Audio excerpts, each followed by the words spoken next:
Halo, nama saya Adi Bangun Wiratmo, sering dipanggil Adi. Saya merupakan salah satu penikmat keroncong di tanah air. Dan saya menikmati musik keroncong itu dimulai tahun 2004. Sebelumnya saya nggak pernah tahu itu musik keroncong apa, menikmati juga nggak pernah. Tapi itu semua bermula ketika saya mendengarkan rekaman Bu Waljinah menyanyikan musik keroncong bersama beberapa teman saya. Nah, dari mendengarkan lagu keroncong yang dibawakan oleh Ibu Waljinah itulah saya mulai merasakan ada sesuatu yang menarik dari musik keroncong ini. Kemudian beberapa kali saya mendengarkan, lalu dengan beberapa kawan yang tadi mendengarkan secara bersama-sama Ibu Waljinah menyanyikan lagu keroncong, kami bersepakat untuk membeli alat keroncong yang kita beli di Solo, lalu kita ingin membentuk sebuah grup keroncong, dan akhirnya memang alat itu kita beli atas bantuan seorang senior ya, sesepuh dari kita. Akhirnya alat itu bisa sampai ke Bandung. Lalu mulailah kita belajar musik keroncong berbekal kemampuan bermain gitar ala kadarnya. Akhirnya kami berlatih musik keroncong, waktu itu dibimbing oleh yang namanya Pak Tatang ya. Beliau adalah pemain flute yang terkenal di Bandung, mungkin juga di Jawa Barat, bahkan mungkin di Indonesia saya rasa. Beliau sampai sekarang juga masih sehat ya, masih ada. Lalu setelah berlatih itu ada kerinduan, terutama saya, untuk mempelajari lebih dalam sebenarnya musik keroncong itu apa yang bisa saya dapatkan atau saya ketahui dari musik keroncong, soal sejarahnya, soal siapa yang bergiat, siapa yang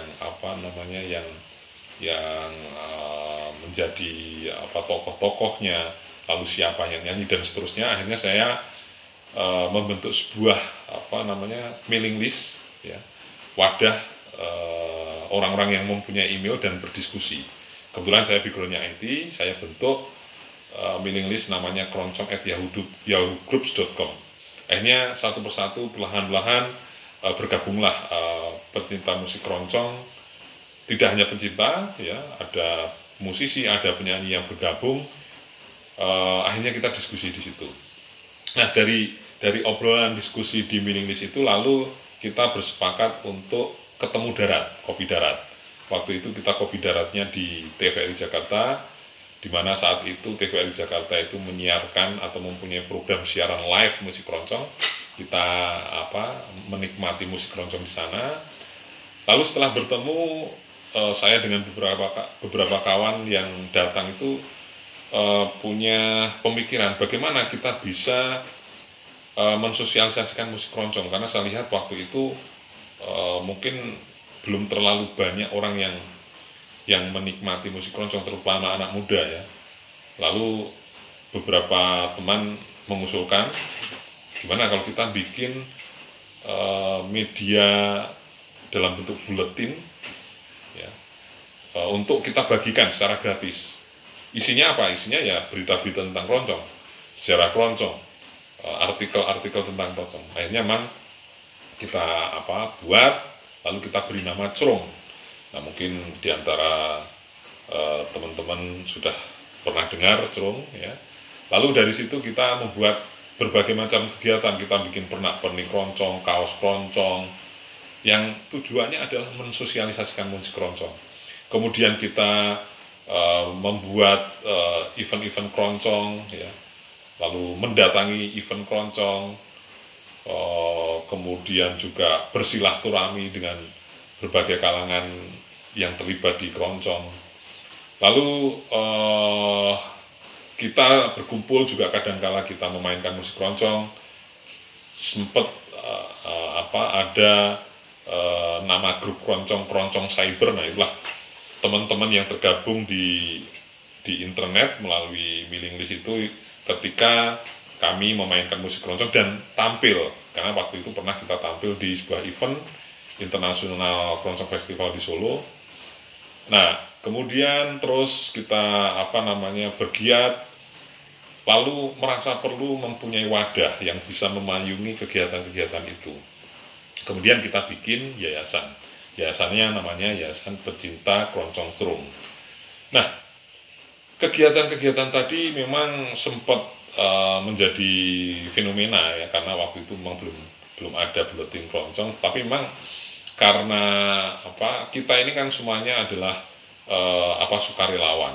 Jadi karena kesibukan masing-masing akhirnya buletin cerung vakum.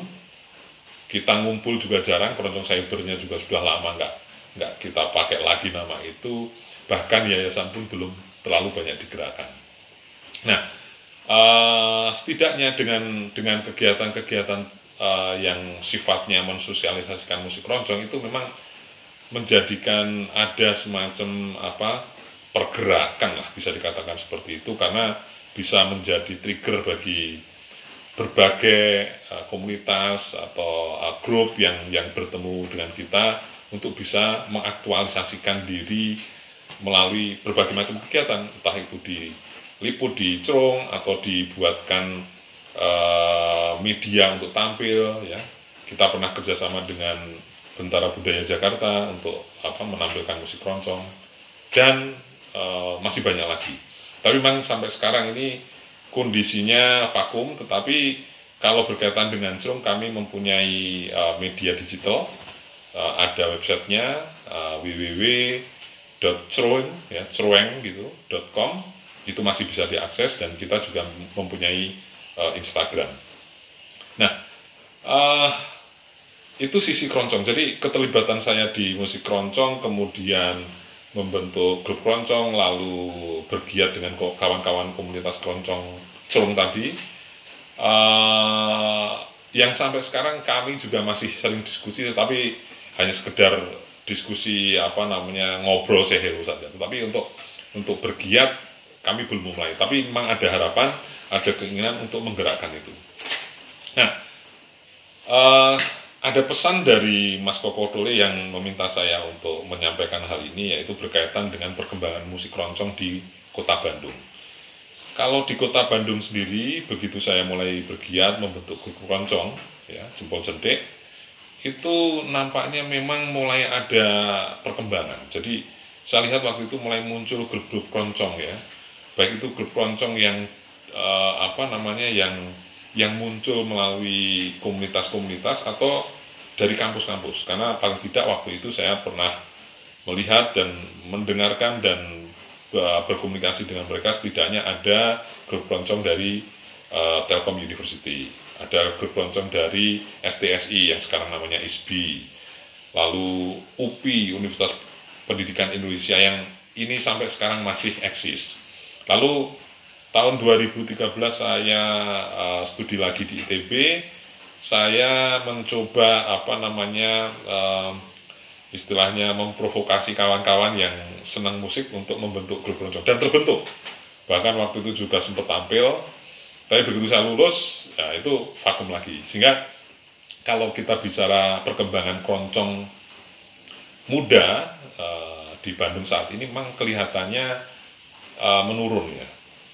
Hanya UPI saja yang masih eksis, dan UPI ini eksis tentu tidak terlepas dari dorongan atau provokasi dalam tanda kutip teman-teman keroncongers Indonesia yang dikomandani oleh Mas Parto, ada Mas Yuda, ada juga beberapa lulusan UPI yang sekarang masih terus memainkan musik keroncong.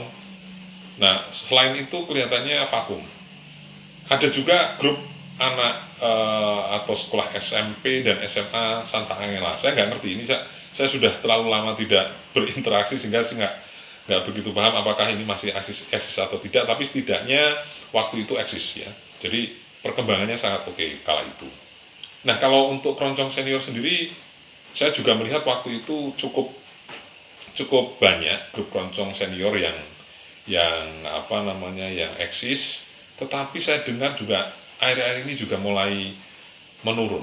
Mungkin karena senior dan sudah sepuh-sepuh sehingga ada yang sakit, ada yang bahkan meninggal dan seterusnya. Akhirnya memang semakin sedikit grup keroncong senior yang ada di Bandung ini.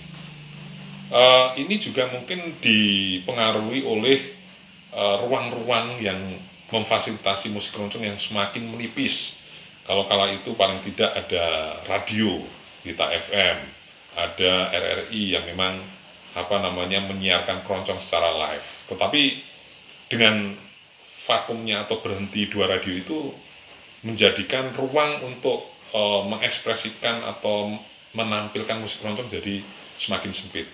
Juga ruang-ruang publik, kafe dan lain sebagainya, itu kelihatannya sekarang kok juga semakin berkurang. Nah, itu kalau dari Bandung, kalau di Bandung. Kalau di Indonesia secara umumnya saya lihat malah justru semakin berkembang. Saya lihat melalui channel YouTube, melalui IG, melalui Facebook, itu sangat banyak sekali grup-grup baru anak-anak muda yang mulai tumbuh tampil ya. Dan mereka memainkan dengan musik gaya mereka tanpa harus takut dengan pakem A, pakem B, atau harus takut dengan batasan-batasan tertentu, dan itu menurut saya sangat oke.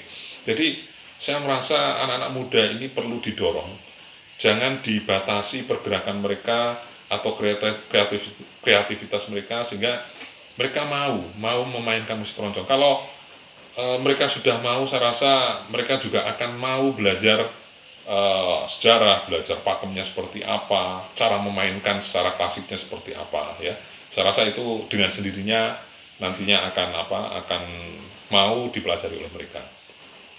Nah, jadi pada kesimpulannya sebenarnya keroncong di Bandung mulai menurun, tapi secara nasional itu semakin berkembang, dan saya berharap ini terus berkembang, apalagi sekarang sudah banyak ruang-ruang online ya, ada melakukan kolaborasi menggunakan media semacam Zoom dan lain sebagainya, sehingga ruang-ruang itu ada, dan selepas pandemi ini diharapkan nanti ruang-ruang publik ya atau lembaga-lembaga pemerintah kembali bisa menampilkan musik keroncong, sehingga ruang untuk mengaktualisasikan diri atau mengekspresikan diri untuk anak-anak muda yang suka keroncong ataupun yang senior itu kembali terbuka.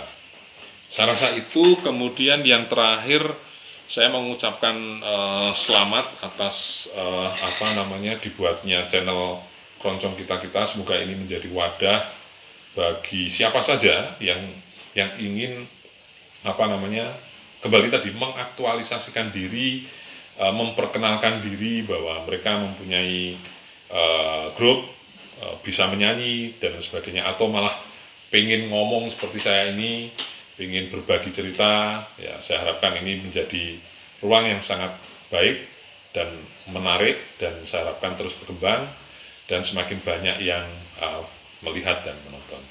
Oke. Keroncong oke.